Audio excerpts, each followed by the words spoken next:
What's up, y'all? So this is a job with the kitchen sink and didn't have a P-trap in it.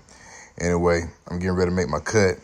And as you can see, my cut is crooked as hell, man. But I cut it again and it's still crooked. But it is what it is. So I take everything down. I'm just trying to figure out what I'm going to do with it at this time. That's what's kind of going on in my mind at the moment. Just kind of, coming up with an idea of what I'm going to do. And I give it one last cut and I say, you know what? I can deal with that. It is what it is. So I get to kind of like dry fitting and just coming up with ideas because, sometimes when you're doing plumbing, you can't always just, try and do your math and just try and do these measurements. Sometimes you just got to put the shit in and go with the flow. So I'm just kind of configuring the idea of how I'm going to make everything work. So right now I'm priming the T and the trap adapter and I'm getting that glued together, so I can get everything set up. And like I said, I decided to do an offset because I had no choice because the pipe was directly up under the basket strainer. Usually you want it coming stubbed out of the wall, but since they didn't do that, I had to adapt and overcome.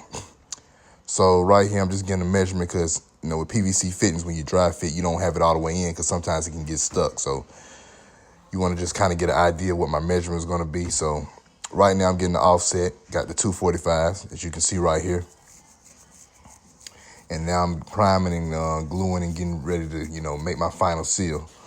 So the reason why I got the purple primer right there is primer helps clean the pipe before you glue it. It's just part of the process. And, yeah, they got clear primer out there, but a lot of times when you're dealing with inspectors, not that this job is getting inspected, but when you are dealing with inspectors, they like to see that purple primer that lets them know that you properly cleaned the pipe. So as you can see, I got the 45 glued on, and right now I'm just kind of adjusting my measurements as far as, where the T is at, because I want that horizontal pipe coming out of that P-trap to be draining down. You always want, water goes downhill, so you want the drain to be going down. So that's kind of why I'm going back and forth, playing around with it, trying to get an idea of what I'm going to do. And, as you can see, the guys before me, that nobody really had this pipe, supported properly. That's why it keeps going up and down like that. So sometimes, man, it is what it is. So there you go. I got it. Okay. As you can see right there, I'm gluing it. And, whenever you're gluing PVC pipe, man, don't be friendly with the glue. Glue as much as you need, put a lot of glue on that thing. You can always clean up the excess. So got it glued in. I got the T glued in. And now, I just made a quick measurement right there from center to center, so I know how much I need to cut off the horizontal piece on the trap. So now I made my cut. I got that thing going on, locking it in real quick.